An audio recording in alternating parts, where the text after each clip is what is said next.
وكفى والصلاة والسلام على من لا نبي بعده ولا معصوم بعده أما بعد فأعوذ بالله من الشيطان الرجيم بسم الله الرحمن الرحيم إنا أعطيناك الكوثر فصل لربك وانحر إن شانئك هو الأبتر. قال النبي صلى الله تعالى عليه وسلم إنما بعثت لأتمم مكارم الأخلاق. صدق الله وصدق رسوله النبي الكريم ونحن على ذلك لمن الشاهدين والشاكرين والحمد لله رب العالمين. محبت کے ساتھ دروشی پڑھ لیجیے. اللهم صل على محمد وعلى آل محمد كما صليت على إبراهيم وعلى آل إبراهيم إنك حميد مجيد. اللهم بارك على محمد وعلى آل محمد كما باركت على إبراهيم وعلى آل إبراهيم إنك حميد مجيد. يا رب صل وسلم دائما أبدا على حبيبك خير الخلق كلهم هو الحبيب الذي ترجى شفاعته لكل هول من الأهوال مقتحم. قدم قدم پہ برکتیں، نفس نفس پہ رحمتیں، قدم قدم پہ برکتیں، نفس نفس پہ رحمتیں، جدھر جدھر سے وہ شفیع عاصیاں گزر گیا. جہاں نظر نہیں پڑی وہیں ہے شب آج تک، وہیں سحر ہوئی جہاں جہاں گزر گیا. قابل تعظیم و تکریم معزز علماء کرام، محترم معزز بزرگوں، دوستوں، عزیز نوجوان ساتھیوں، سن رہی ہوں تو قابل قدر ماؤں، بہنوں، بیٹیوں، آج کا یہ پروگرام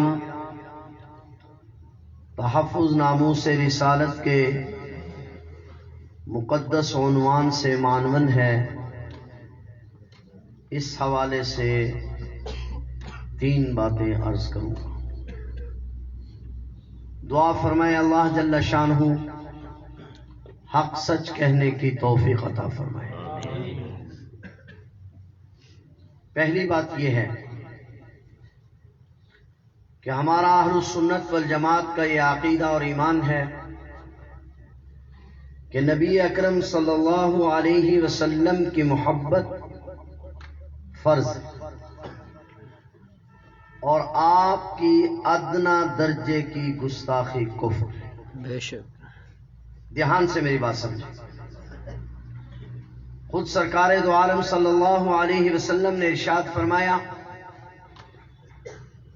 والذی، قسم ہے اس ذات کی جس کے قبضہ قدرت میں میری جان ہے، لا یؤمن احدکم، تم میں سے کوئی شخص اس وقت تک مومن نہیں ہو سکتا حتی اکون احب الیہ من والدہ وولدہ والناس اجمعین، جب تک میں اس کو اپنی اولاد سے، والدین سے، حتیٰ کہ اپنی جان سے بھی زیادہ عزیز نہ ہوں.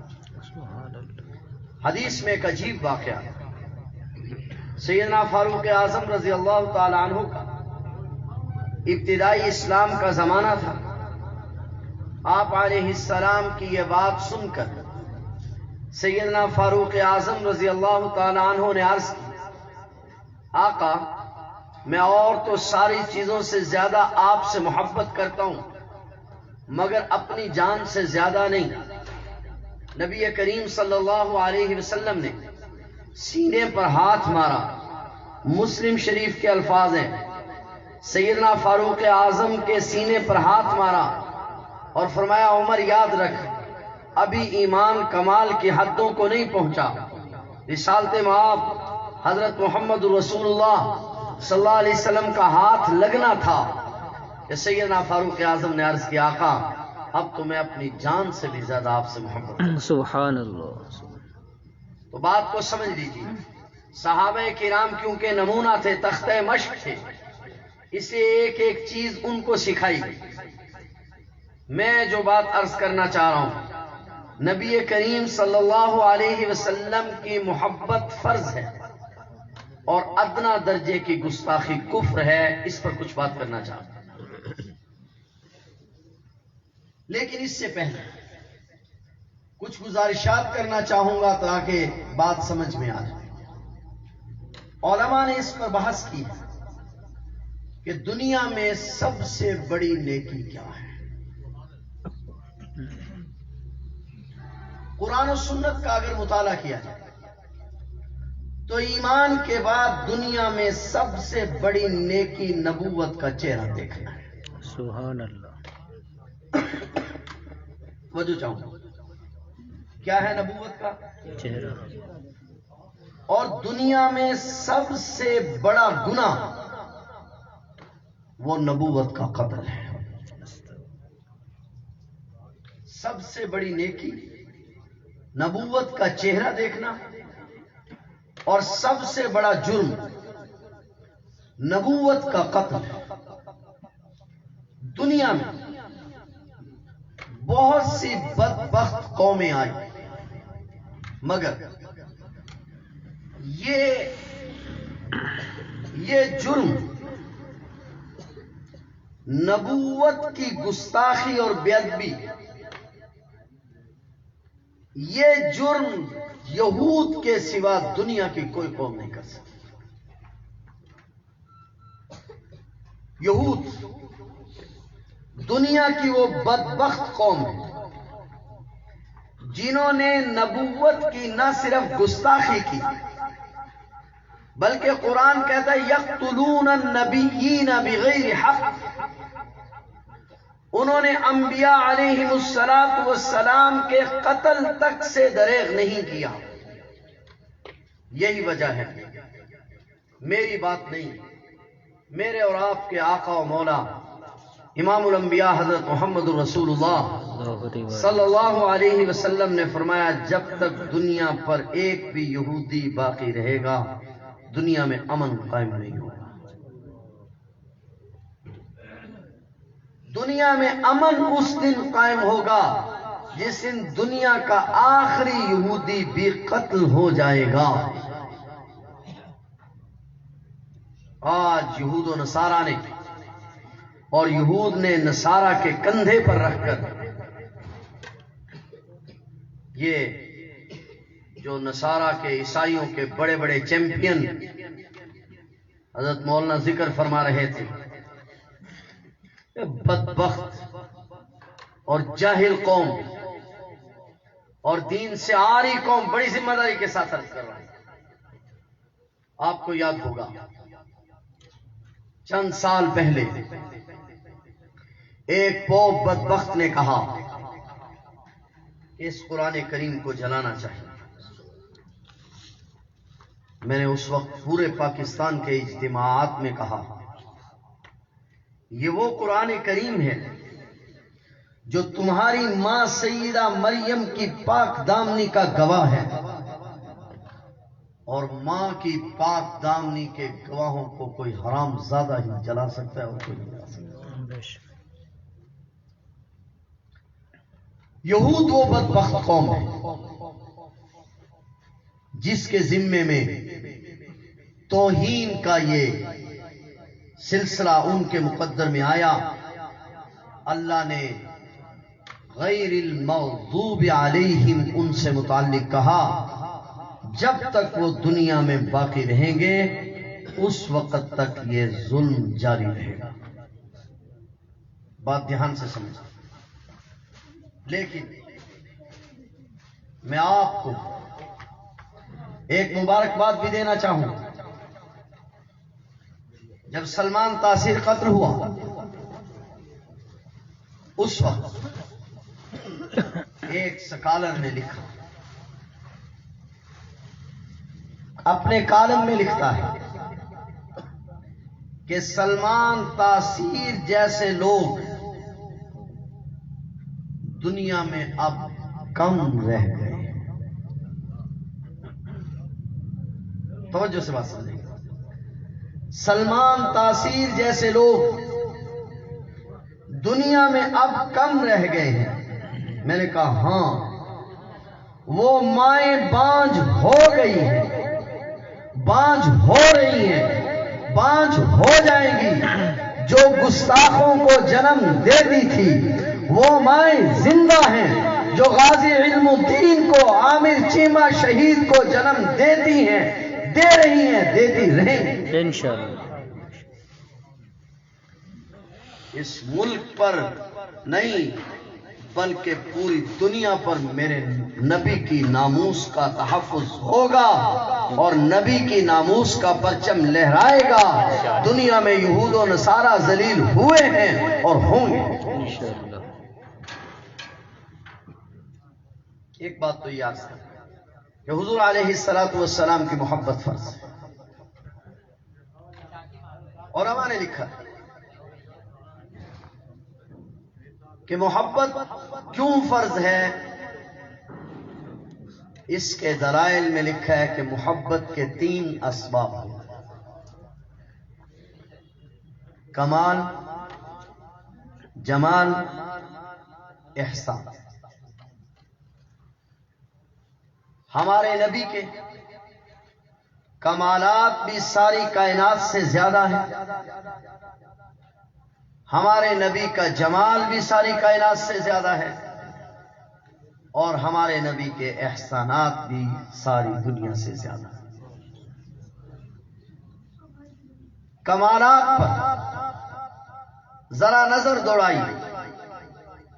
اللہ نے دنیا میں جن ہاتھوں پر بھی کمالات کا اظہار فرمایا ہے تو یہ سب اللہ کا. یہ بات ذہن میں. یہ جو معجزہ ہوتا ہے اس پہ کہا کرتا ہوں معجزہ یا کرامت. ہمارے نزدیک معجزہ بھی حق اور کرامات بھی حق، مگر معجزے میں ہاتھ نبی کا طاقت اللہ کی، بے شک. کرامت میں ہاتھ ولی کا طاقت اللہ کی. یہ سب کمالات جو کسی انسان کے ہاتھ پر ظاہر ہوتے ہیں اصل میں تو یہ کمال کس کا ہے؟ اللہ کا. لیکن دنیا میں جتنے لوگوں کے ہاتھوں پر جو کمالات ظاہر ہوئے وہ کمالات کم ہیں. ساری دنیا میں سب سے بڑی صاحب کمال جو شخصیت ہے وہ نبی کریم صلی اللہ علیہ وسلم. بے شک. آپ کے کمالات کو کہاں سے شروع کیا؟ علامہ جلال الدین سیوطی نے خصائص کبریٰ میں آپ علیہ السلام کے ہاتھوں کے کمالات کا ذکر کیا، آپ کی آنکھ کے کمالات کا ذکر کیا، آپ کی زبان کے کمالات کا ذکر کیا. ایک ایک دو بات میں صرف عرض کر کے اجازت چاہوں گا. ایک صحابی رضی اللہ تعالی عنہ، جنگ کا موقع ہے، ایک صحابی عورت عمر بن جموح رضی اللہ تعالی عنہ کی بہن اپنے بھائی کے لیے ہاتھوں میں چند کھجوریں لیے اپنے ہاتھ میں جا رہی ہے، مٹھی بند ہے.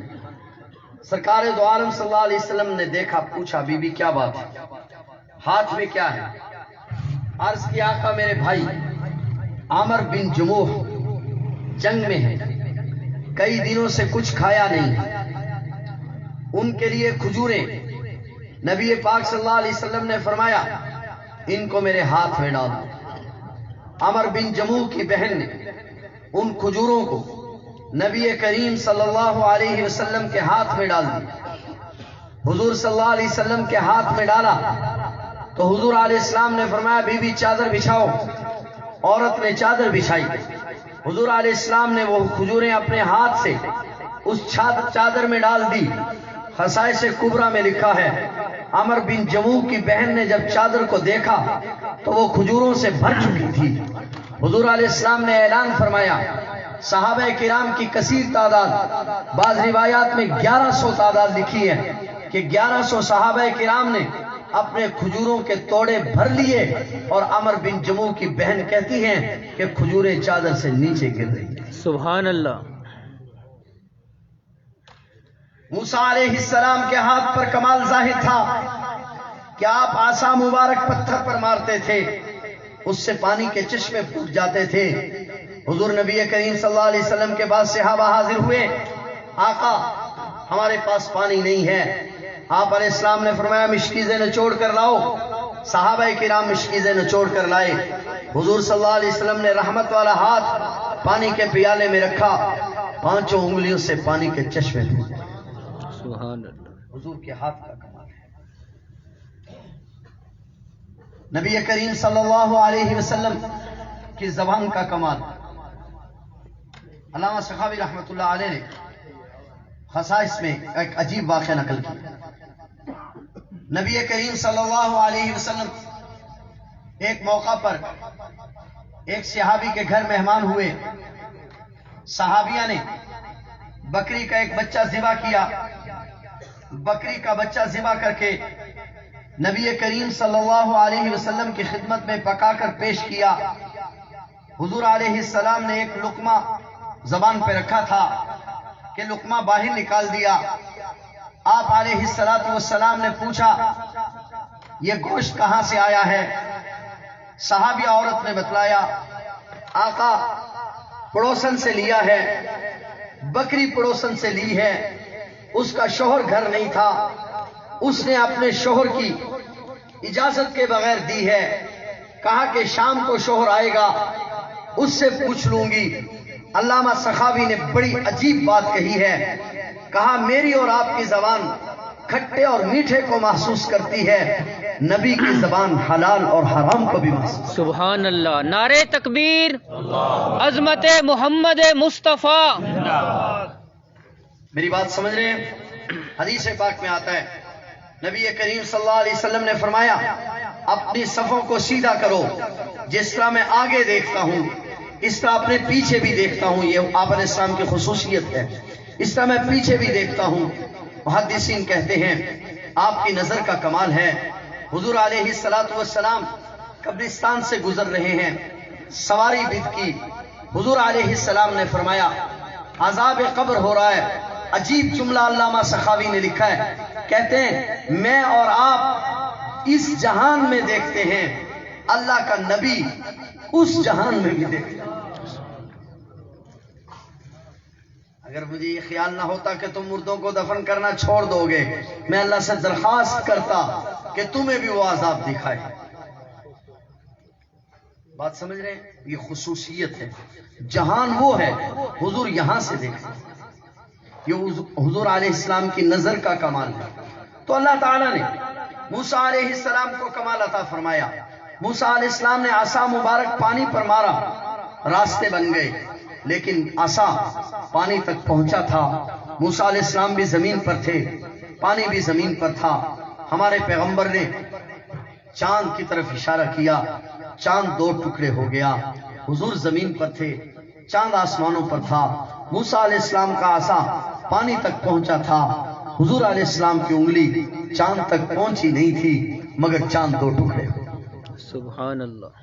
تو بات لمبی ہو جائے گی، میں صرف اتنی بات عرض کرنا چاہ رہا ہوں کہ حضور علیہ السلام سے محبت کی بنیاد اگر کمال ہے تو اللہ تعالیٰ نے حضور علیہ السلام کو سب سے زیادہ کمال عطا فرمایا۔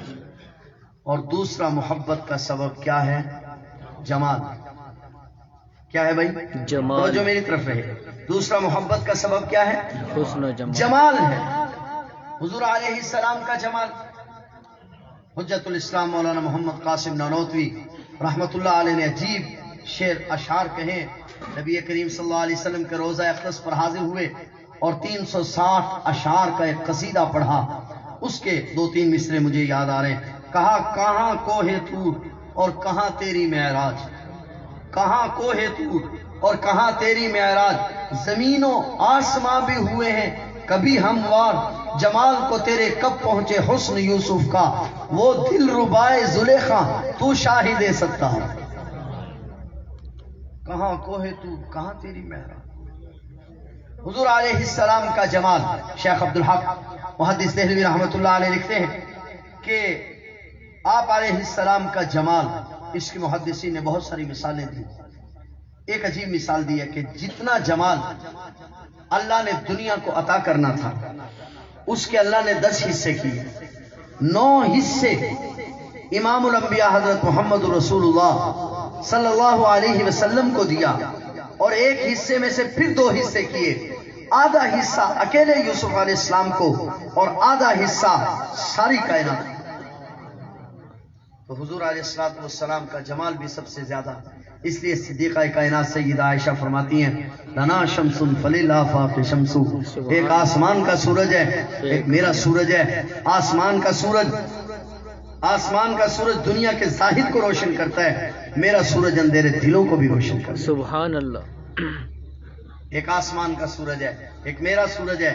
سیدہ فرماتی ہیں آسمان کا سورج شام کو غروب ہو جاتا ہے، میرا سورج رات کو بھی روشن کرتا ہے. سبحان اللہ. تو حضور علیہ السلام کا جمال بھی سب سے زیادہ. چاند سے تشبیہ دینا یہ بھی کوئی انصاف ہے؟ چاند کے منہ پہ چھائیاں مصطفیٰ کا چہرہ صاف. تیسری چیز، بات کہیں لمبی نہ ہو جائے، تیسری چیز ہے احسان. حضور علیہ السلام کے احسانات بھی ساری کائنات سے زیادہ ہیں. یاد رکھنا، سب سے پہلا احسان اللہ کا تعارف ہے. کیا ہے؟ دھیان سے بات سمجھ. کیا ہے احسان؟ سب سے پہلا احسان اللہ کا تعارف ہے. عالم ارواح میں جب اللہ نے تمام انسانوں کی روحوں کو جمع کیا تو پوچھا الست بربکم، کیا میں تمہارا رب نہیں؟ تو مفسرین نے صاف لکھا ہے کہ سب انسانوں کی روحیں خاموش تھی. سب سے پہلے امام الانبیاء حضرت محمد رسول اللہ صلی اللہ علیہ وسلم کی روح اقدس سے آواز آئی بلا کیوں نہیں آپ ہمارے رب ہیں. سبحان اللہ. حضور علیہ السلام کی روح کی آواز کو سن کر باقی انسانوں کی روحوں نے، باقی انبیاء علیہ السلام کی روحوں نے بھی کہا آپ ہمارے رب ہیں. تو سب سے پہلا احسان اللہ کا تعارف کرانا ہے. وہ عالم ارواح میں انبیاء علیہ السلام کو بھی ہمارے پیغمبر نے کرایا ہے، لہذا آپ سب سے بڑے محسن.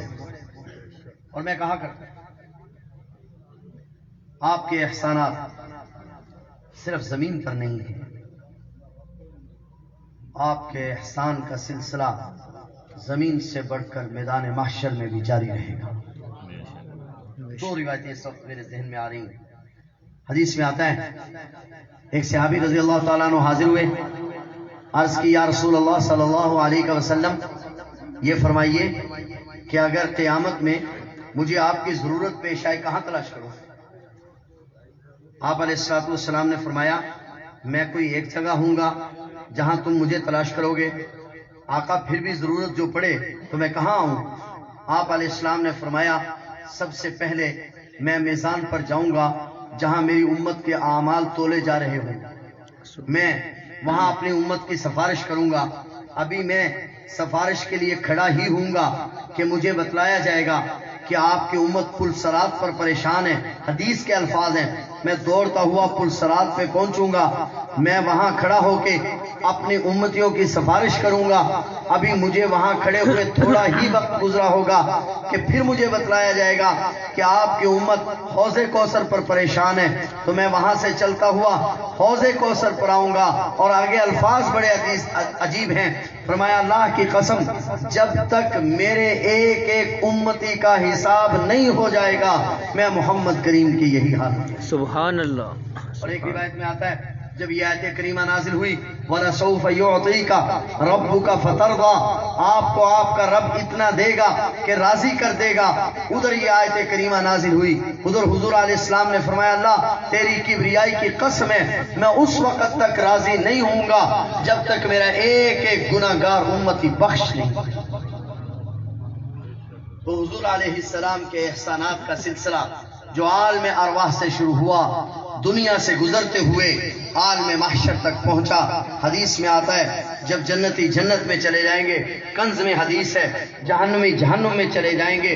حضور علیہ السلام جنت میں خطبہ ارشاد فرما رہے ہوں گے کہ اچانک اطلاع آئے گی کہ وہ کافر آپ کے مسلمان امتیوں کو تانے دے رہے ہیں جہنم میں کہ تم نے تو آخر الزمان نبی کا کلمہ پڑھا تھا، تمہیں کیوں جہنم میں ڈال دیا گیا؟ حدیث میں آتا ہے آپ تقریر کے دوران وہاں سے اٹھیں گے اور جنت کے دروازے کی طرف جائیں گے، پوچھا جائے گا آقا کہاں جا رہے ہیں؟ آپ فرمائیں گے میرے امتی جہنم میں پریشان ہے۔ لمبی حدیث ہے، خلاصہ یہ ہے کہ حضور علیہ السلام اس وقت تک دوبارہ ممبر پر تشریف نہیں لے جائیں گے جب تک آپ کے گناہ گار امتیوں کو وہاں سے نکال دیں گے۔ تو محبت کے دنیا میں تین ہی سبب ہے، جمال، کمال، احسان۔ حضور علیہ السلام کا کمال بھی سب سے زیادہ، حضور علیہ السلام کا جمال بھی سب سے زیادہ، اور آپ کے احسانات بھی سب سے زیادہ۔ بے شک۔ اب آئیے دوسرے پہلو کی۔ میں نے عرض کی کہ دنیا میں سب سے بڑی گستاخی، دنیا میں سب سے بڑا کفر نبوت کی توہین ہے۔ اور یاد رکھنا یہ توہین ایک ایسا جرم ہے، ابھی جو ہمارے سابق چیف جسٹس صاحب تھے دودھ سے دھلے ہوئے، جو ان کی توہین کرتا تھا، ان سے متعلق کوئی بات کہتا تھا، اس پر توہین عدالت کا مقدمہ چلتا تھا، جس نے آسیہ کو رہا کیا۔ اس وقت بھی ہم نے کہا، آج بھی برملا کہہ رہے ہیں، اس دن بھی برملا کہا تھا۔ اس وقت کہا گیا، دانشوروں کی طرف سے کہا گیا کہ ایک عورت معافی مانگ رہی ہے، اس کو معافی دینی چاہیے۔ میں مسئلہ عرض کرنا چاہتا ہوں، گستاخی نبوت ایک ایسا جرم ہے کہ مجھے اور آپ کو اس کی معافی کا آیا اختیار ہے؟ اور ہم بیٹھے، ہمیں اس کی معافی کا اختیار نہیں۔ حضور نبی کریم صلی اللہ علیہ وسلم نے جی معاف کر دیا تھا، واقعات سنائے جاتے ہیں کہ نبی پاک صلی اللہ علیہ وسلم نے معاف کر دیا تھا۔ وہ واقعات کیوں نہیں سنائے جاتے کہ حضور علیہ السلام نے معاف نہیں کیا تھا؟ تمام اہل کفر کو معاف کر دیا گیا۔ این اس وقت جب حضور علیہ السلام نے بیت اللہ فتح کیا، بیت اللہ کے اندر تشریف لے گئے اور باہر تشریف لائے نفل پڑھ کے، اور بیت اللہ کے دروازے پر کھڑے ہو کر کہا، مشرکین مکہ کو خطاب کرتے ہوئے، آج وہی بات کہتا ہوں جو میرے بھائی یوسف علیہ السلام نے کہی تھی، لا تثریب علیکم اليوم، آج سابقہ کسی بات کا تانا نہیں دیا جائے گا۔ جو ابو سفیان کے گھر گیا پناہ ہے، جو ام ہانی کے گھر گیا پناہ ہے، جو بیت اللہ میں داخل ہو گیا پناہ ہے، سب کو پناہ دے دی گئی۔ مگر اٹھائیے احادیث کی کتابیں، اس وقت میں جب عام معافی کا اعلان کیا جا رہا تھا، باپ کے قاتلوں کو معاف کیا جا رہا تھا، بھائیوں کے قاتلوں کو معاف کیا جا رہا تھا، جنہوں نے سگی بیٹی پر سنگباری کی تھی ان کو معاف کیا جا رہا تھا، اس وقت میں ابن خطل نامی آدمی جو گستاخی کیا کرتا تھا حدود حرم میں داخل ہوا، فرمایا قتل کر دو، بیت اللہ کے غلاف میں لپٹ گیا، آپ نے فرمایا قتل کر دو۔ گستاخ رسول کی ایک سزا، گستاخ رسول کی ایک سزا۔ کیا وجہ ہے؟ حضور علیہ السلام باقی سب کو معاف کیے جا رہے ہیں، اس کو معاف کیوں نہیں کیا جا رہا؟ خود حضور معاف نہیں کر رہے تو اور کوئی معاف کر سکتا ہے؟ جب آقا انعامدار صلی اللہ علیہ وسلم معاف نہیں کر رہے، حضور علیہ السلام عام معافی کا اعلان کر رہے ہیں، اس عام معافی کے ماحول میں آپ علیہ السلام نے اعلان فرمایا کون ہے جو کعب بن اشرف کو قتل کر کے مجھے راحت پہنچائے؟ معافی کا اعلان ہو رہا ہے. اس وقت میں یہ کہا جا رہا ہے کون ہے جو کعب بن اشرف کو قتل کر کے مجھے سکون پہنچائے. پھر کعب بن اشرف کو قتل کیا گیا، معافی کیوں نہیں دی گئی؟ تھوڑا آگے چلے. سیدنا فاروق اعظم رضی اللہ تعالیٰ عنہ کا دور خلافت. ایک شخص کے بارے میں بڑے دھیان سے بات سمجھے.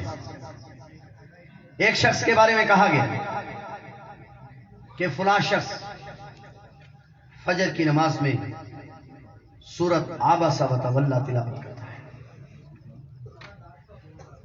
فجر کی نماز میں کیا پڑھتا ہے؟ دھیان سے بیٹھے. کیا پڑھتا ہے؟ قرآن کی سورت ہے جی. قرآن کریم میں سورت عبسہ کا پڑھنا بھی اتنا ہی ثواب ہے نا جتنا باقی قرآن کا پڑھنا. ایسے ہی ہے. سیدنا فاروق اعظم رضی اللہ تعالیٰ عنہ کو پتہ چلا، تحقیق کرائی، اگلے دن اس کو قتل کر دیا. اور جو ہے جرم کیا تھا؟ فجر کی نماز میں عبس وتولی روز تلاوت کرتے تھے. قرآن پڑھنا جرم ہے، نماز میں پڑھنا جرم ہے. حوالے کا میں سمجھ کیوں قتل کیا گیا؟ یہ وہ صورت ہے. حضرت عبداللہ بن ام مکتوم رضی اللہ تعالیٰ عنہ مکہ مکرمہ کے معزن ہیں. حضور علیہ السلام کی مجلس میں تشریف لائے. کچھ سردار بیٹھے، نابینا تھے، پتہ نہیں چلا. بات شروع کر دی. حضور علیہ السلام کی طبیعت پر ذرا ناگوار گزری. قرآن نے اس ناگواری کو ذکر کیا. عبس وتولی.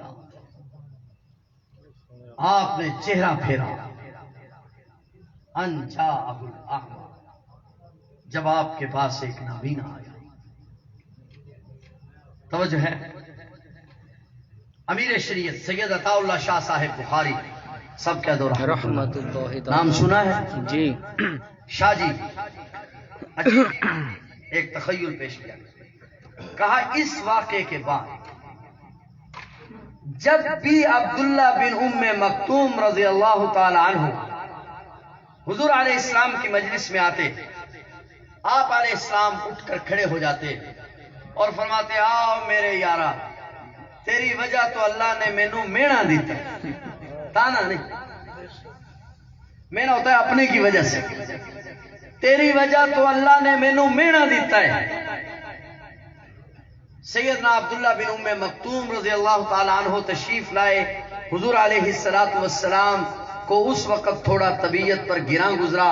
اس کو قرآن نے ذکر کیا. یہ بدبخت امام جو تھا یہ منافق تھا، اور فجر کی نماز میں روزانہ توہین کی غرض سے کہ اس میں حضور علیہ السلام کو تنبیہ کی گئی یہ سورت پڑھتا تھا. اب آپ بتلائیے، جہاں توہین کی غرض سے قرآن پڑھنا بھی جائز نہ ہو، کہ اگر توہین کی نیت سے کوئی قرآن کی تلاوت کرے گا تو خطاب کے بیٹے کا فیصلہ یہ ہے کہ اس کو قتل کیا جائے گا، اور جو توہین کی نیت سے خاکہ چھاپے اس کو کیسے نہیں قتل؟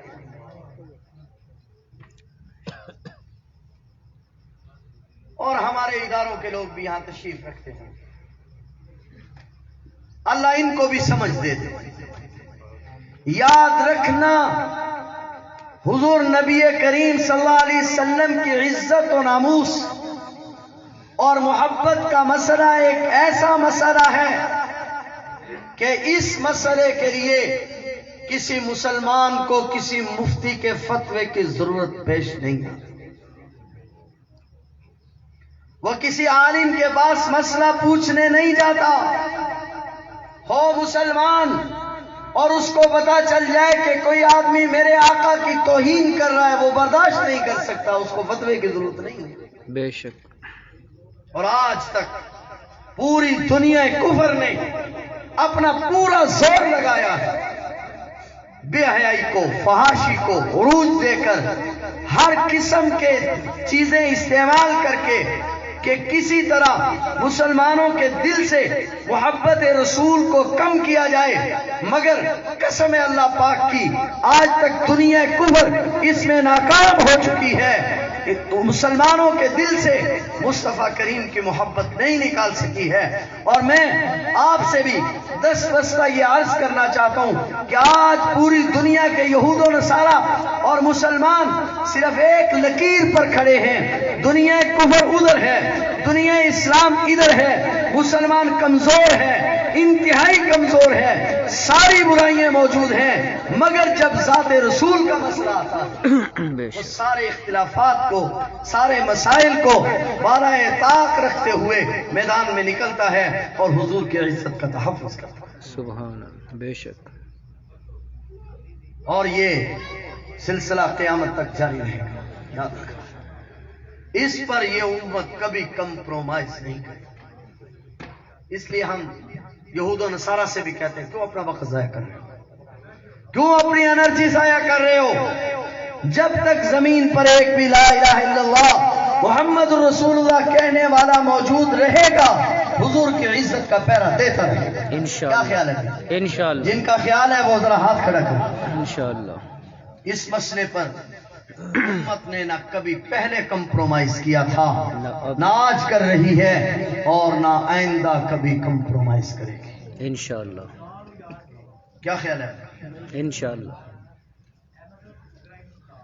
میں بات کر رہا تھا توہین کی نیت سے اگر قرآن بھی پڑھا جائے گا اس کو بھی برداشت نہیں کیا جائے گا.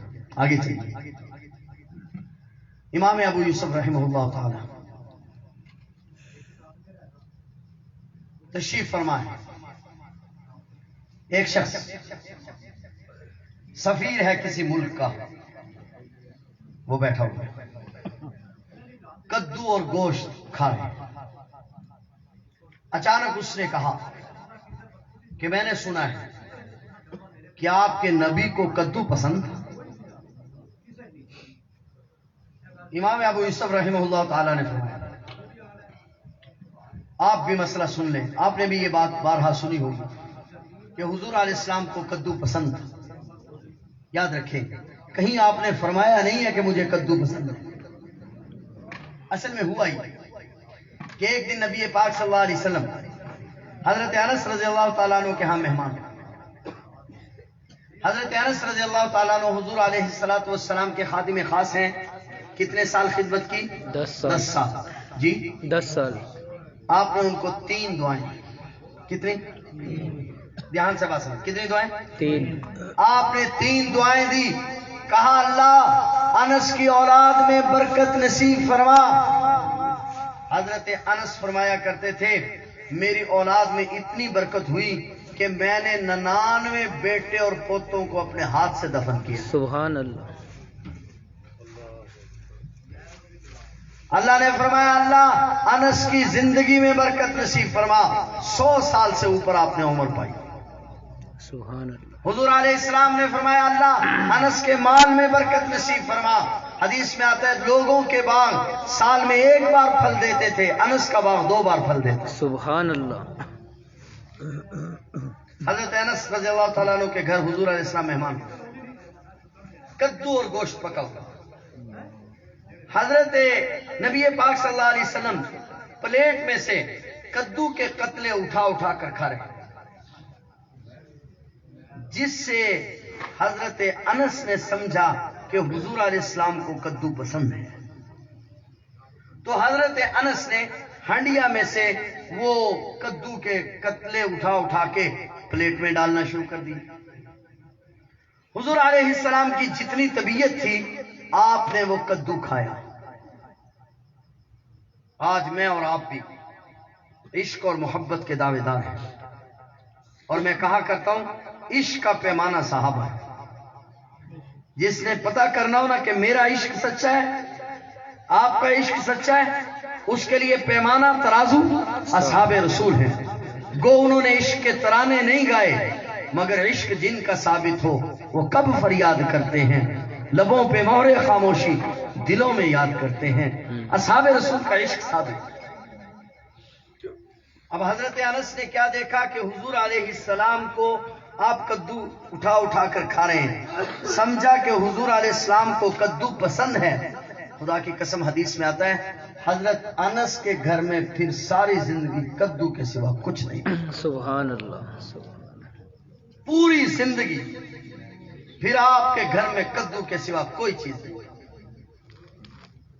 تو بات یہ چل رہی تھی، حضرت امام ابو یوسف نے یہ واقعہ سنایا اور فرمایا کہ حضور علیہ السلام کے اس عمل سے صحابی نے سمجھا کہ حضور علیہ السلام کو کدو پسند ہے۔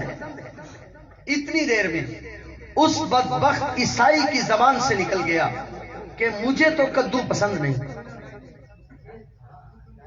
اس نے اتنی بات کہی تھی کہ امام ابو یوسف کے ہاتھ کانپنے لگے، ہاتھ سے لقمہ گر گیا، طبیعت خراب ہو گئی، اور امام ابو یوسف نے فرمایا قسم اللہ تعالیٰ کی اگر میرے پیغمبر نے سفیر کے قتل سے منع نہ کیا ہوتا واللہ لأقتلنک، اللہ کی قسم میں تجھے قتل کر دیتا، اس لیے کہ میں نے حضور کی پسند کی بات کی ہے اور تو مقابلے میں اپنی پسند کی بات کرتا۔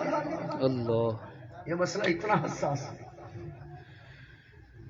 اتنا حساس مسئلہ ہے۔ امام مالک رحمہ اللہ تعالی سے کسی نے پوچھا حضرت اگر کسی زمین پر اللہ کے رسول کی توہین ہو، مسلمان وہاں پر زندہ ہو، ان کو کیا کرنا چاہیے؟ امام مالک نے فرمایا اگر وہ اپنے پیغمبر کی ناموس کا تحفظ نہ کر سکیں تو زمین پر بسنے والے مسلمانوں کو مر جانا چاہیے، ان کے لیے زمین پر زندہ رہنا چاہیے۔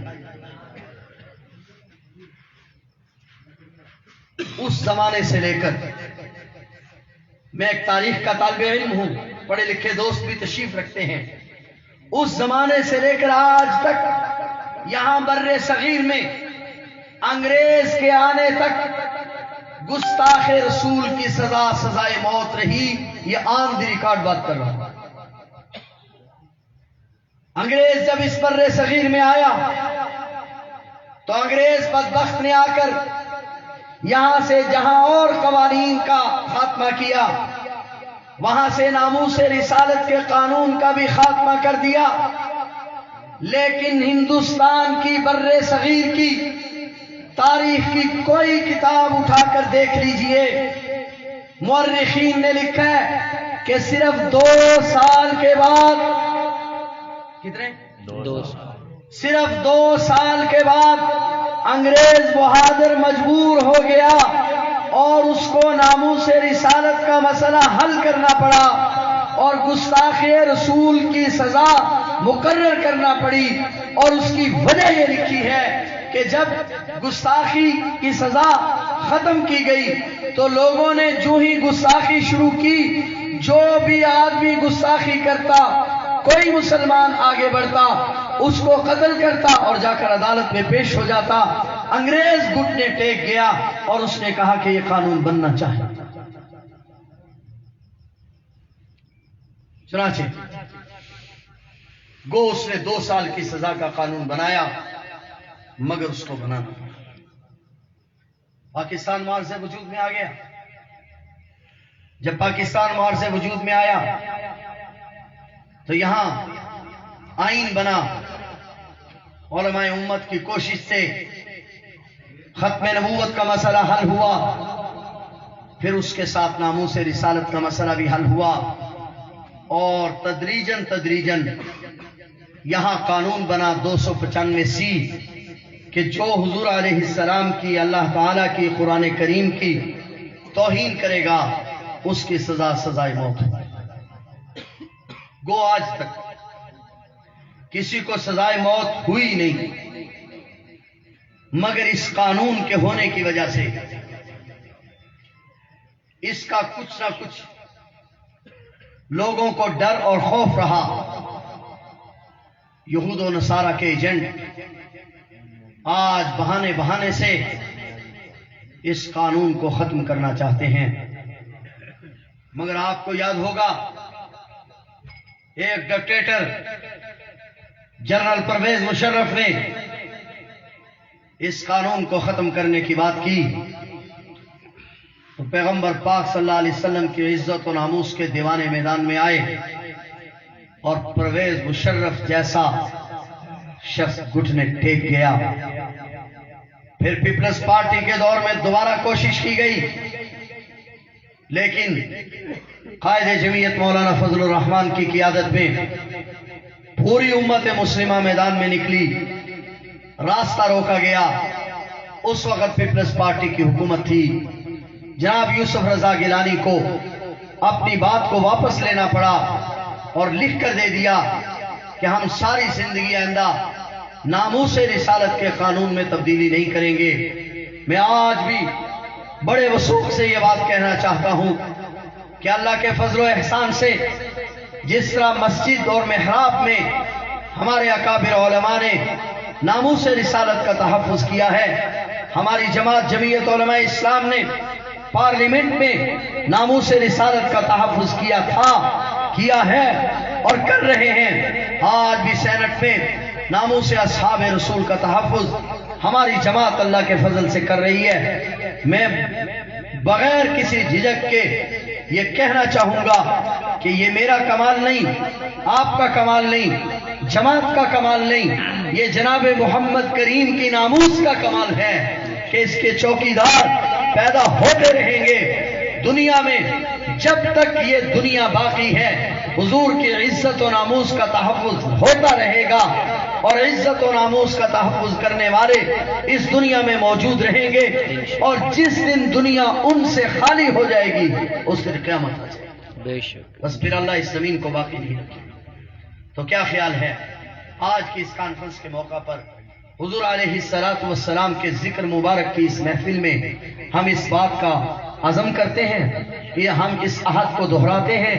کیا خیال ہے آپ میرے ساتھ اس عہد کو دہرائیں گے کہ ہم حضور علیہ السلام کی عزت و ناموس کا تحفظ کریں گے؟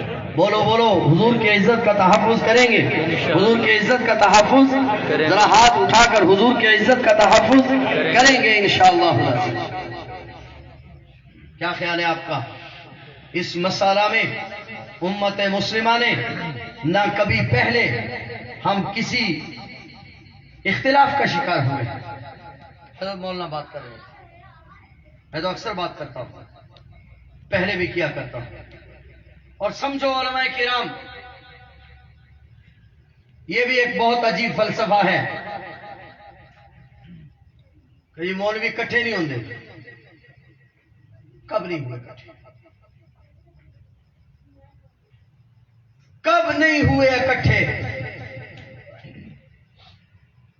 حضور علیہ السلام کی عزت و ناموس کے لیے ایک دن بتلاؤ جب دنیا میں آواز لگائی گئی اور دیوبندی بریلوی اہل حدیث اکٹھے نہیں تھے ایک موقع پر۔ میں بڑے وثوق سے بات کر رہا ہوں، اللہ تعالیٰ کا احسان ہے، سنی سنائی بات نہیں کر رہا۔ یہ بھی ایک دھوکہ ہے، یہ بھی ایک دھوکہ ہے، علماء سے دور کرنے کے لیے ایک چال ہے کہ مولوی اکٹھے نہیں ہوتے، اور یہ چال آج سے نہیں چلی جا رہی، یہ چال اس دن چلی گئی تھی جس دن پاکستان کے پہلے وزیر اعظم نے جناب لیاقت علی خان نے کہا تھا، آج شبیر احمد عثمانی کہتا ہے کہ اسلام نافذ کرو، دیوبندیوں کا اسلام نافذ کریں، بریلویوں کا اسلام نافذ کریں، یا اہل حدیثوں کا اسلام نافذ کریں، شیعہ کا اسلام نافذ کریں، یا سنیوں کا اسلام نافذ کریں۔ جناب لیاقت علی خان نے یہ بات اس لیے کہی تھی، میں آن دی ریکارڈ بات کر رہا ہوں، میں اپنے لفظوں کا ذمہ دار ہوں، جناب لیاقت علی خان نے یہ بات اس لیے کہی تھی کہ شاید لوگ اس بات میں آ جائیں گے، ملا گھبرا جائے گا اور میرا دور چل جائے گا، لیکن صرف 17 دن کے بعد دیوبندی، بریلوی، اہل حدیث تمام علماء نے متفقہ طور پر آئین بنا کر پیش کیا کہ یہ وہ آئین ہے جس پر ہم تمام متفق ہیں، لیکن نہ اسلام نافذ ہونا تھا نہ کرنا تھا، بس ملبہ مولوی بیچارے کے گلے ڈالنا۔ میں ایک پولیٹیکل جماعت سے تعلق رکھتا ہوں، لیکن کیا میں پوچھ سکتا ہوں کہ جس دن پاکستان بنا یہاں دیوبندی، بریلوی، اہل حدیث، شیعہ 4 فرقے موجود تھے، آج بھی 4 موجود ہیں۔ جس دن پاکستان بنا سیاسی جماعت ایک تھی، آج 238 جماعتیں رجسٹرڈ ہیں۔ یہاں سیاسی اختلاف زیادہ ہے یا مذہبی اختلاف زیادہ ہے؟ سیاسی۔ کیا یہاں لسانی اختلاف نہیں ہے؟ کیا یہاں صوبائی اختلاف نہیں ہے؟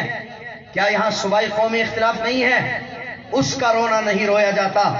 اصل میں ملبہ سارے گناہوں کا مولوی کے گلے ڈالنا چاہتے ہیں۔ میں صرف 2 باتیں کہہ کے اجازت چاہوں گا۔ آج دہشت گردی کا ملبہ بھی مولوی کے گلے پر ڈالا جاتا ہے، آج فرقہ واریت کا ملبہ بھی مولوی کی گردن پر ڈالا جاتا ہے۔ میں بڑے وثوق کے ساتھ کہہ رہا ہوں، ایک پولیٹیکل جماعت کا ذمہ دار آدمی ہوں، بڑی ذمہ داری کے ساتھ کہہ رہا ہوں، اس ملک میں فرقہ واریت کی بنیاد بھی وڈیرے ہیں، اور اس ملک میں قتل و غارت گری کی بنیاد بھی وڈیرے ہیں۔ ناراض نہ ہوں، مجھے بتلاؤ یہاں سب سے پہلی فرقہ واریت کس نے کی؟ بتلاؤں یا آپ بتلائیں گے؟ میں بتلاؤں؟ یہاں اس ملک میں سب سے پہلی بات فرقہ واریت کی کس نے کی؟ وہ دیکھو، قائد اعظم محمد علی جناح کا جنازہ تیار ہے، علامہ شبیر احمد عثمانی جنازہ پڑھانے کے لیے آئے ہیں۔ قائد اعظم محمد علی جناح نے علامہ شبیر احمد عثمانی کو وصیت کی ہے کہ علامہ شبیر احمد عثمانی میرا جنازہ پڑھائے۔ علامہ شبیر احمد عثمانی جنازہ پڑھانے کے لیے آئے، دیوبندی، بریلوی، اہل حدیث، حتیٰ کہ شیعہ جنازے میں موجود ہیں۔ علامہ شبیر احمد عثمانی کے پیچھے جنازہ پڑھ رہے ہیں، وکیل پڑھ رہے ہیں، تاجر پڑھ رہے ہیں۔ کون جنازے سے نکل کر گیا؟ پاکستان کا پہلا وزیر خارجہ ظفر اللہ خان جنازے سے نکلا اور کہا اگر یہ مسلمان ہے میں کافر ہوں، اگر میں مسلمان ہوں یہ کافر ہیں۔ تو فرقہ واریت کی بنیاد یہاں وزیر خارجہ ظفر اللہ خان نے رکھی، جو ملک کا وزیر خارجہ تھا اور قادیانی تھا۔ میں آن دی ریکارڈ بات کر رہا ہوں، اس ملک میں پہلا بڑا قتل لیاقت علی خان کا، پہلا وزیر اعظم، فقیر وزیر اعظم جناب لیاقت علی خان۔ کس نے قتل کیا؟ کسی ملا نے؟ یہ فرقہ واریت کا قتل تھا؟ یہ شیعہ سنی قتل تھا؟ پہلا قتل لیاقت علی خان کا قتل تھا، اور اس کے تانے بانے اٹھاؤ، یہ قتل بھی قادیانیوں نے کیا تھا۔ اس ملک میں فرقہ واریت کی بنیاد بھی قادیانیوں نے رکھی ہے، قادیانی وزراء نے رکھی ہے۔ اس ملک میں قتل و غارت گری کی بنیاد بھی قادیانیوں نے رکھی، اور آج پھر وہ وقت آیا ہے کہ قادیانیت کو آج راستے فراہم کیے جا رہے ہیں،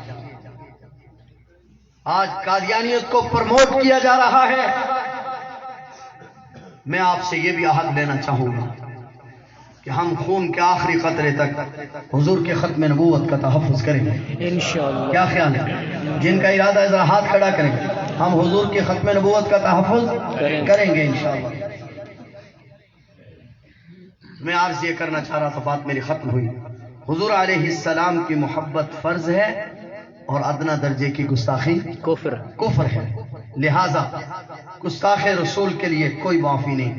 لیکن ایک بات بڑی معذرت کے ساتھ تقریر میری ختم ہوئی، یہ جو پچھلے دنوں جوہر آباد میں واقع ہوا ہے سناؤں گا، یاد رکھنا۔ جس طرح گستاخی رسول کفر ہے نا، اسی طرح اگر ایک آدمی گستاخ نہ ہو اس کو گستاخ کہنا بھی کفر۔ نہیں سمجھ رہے آپ؟ جس طرح گستاخی کفر ہے، جس طرح قادیانی ہونا جرم ہے، ایک آدمی قادیانی نہ ہو اس کو قادیانی کہنا جی جرم یہ بھی اتنا ہی بڑا جرم۔ لہذا ہمارا مطالبہ ہے کہ اس کیس کی صحیح تحقیق کی جائے، اور وہ آدمی سچا مسلمان تھا جس آدمی نے اپنی انانیت کی بنا پر صرف حضور علیہ السلام کا نام لے کر ایسا کیا ہے، یہ سراسر جرم ہے، ہم اس کی بھی قطعاً اجازت نہیں دیں گے۔ اس کے خلاف مقدمہ قائم کیا جائے، اس کو قرار واقع سزا دی جائے۔ کیوں؟ اور یہ میں بار بار کہتا ہوں کہ بھائی کسی کو زبردستی قادیانی نہ بناؤ، کسی کو زبردستی قادیانی مت بناؤ، قادیانی بنانا بھی اتنا ہی بڑا جرم ہے۔ لہذا ہمیں اس بات کا بھی جائزہ لینا ہوگا کہ کسی کو زبردستی گستاخ بنانا یہ بھی درست نہیں۔ آخر میں شکر گزار ہوں انتظامیہ کا، مسجد کی انتظامیہ کا، اپنے تمام رفقا کا، آپ تمام حضرات کا، آپ تشریف لائے، ہم سب اس بات پر متفق ہیں، ہمارے درمیان کوئی اختلاف نہیں ہے کہ حضور کی عزت و ناموس کی جب بھی بات آئے گی ہم ایک بولیے ذرا، ہم ایک تھے، ایک ہیں اور ایک رہیں گے انشاءاللہ۔